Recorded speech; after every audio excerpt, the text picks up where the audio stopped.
குருநாகல் பிரதேசத்தில் கவனக்குறைவாக இயக்கப்பட்ட பேருந்தொன்றில் மோட்டார் சைக்கிள் மோதின நிலையில அந்த மோட்டார் சைக்கிளை ஓட்டிச் சென்ற தாயார் காயமடைந்த நிலையில அவருடைய 2 பிள்ளைகளும் உயிரிழந்துள்ளனர். இந்த விபத்தில் உயிரிழந்த அந்த பிள்ளைகள் 15 வயது மாணவன் உட்பட அவருடைய சகோதரர் அப்படிங்கிற முறையில அடையாளம் காணப்பட்டிருக்கிறாங்க.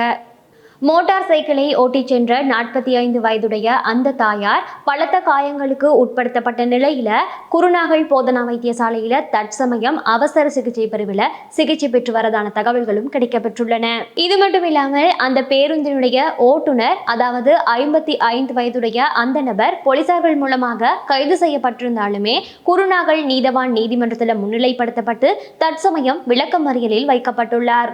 போலீசாருடைய முதற்கட்ட விசாரணைகள் மூலமாக தெரிய வந்த விடயம் அப்படின்னு பார்க்கும்போது பேருந்து அதிவேகமாக சென்றதாகவும் பொறுப்பற்ற முறையில் இயக்கப்பட்டதான தகவல்களும் கிடைக்கப்பெற்றுள்ளன.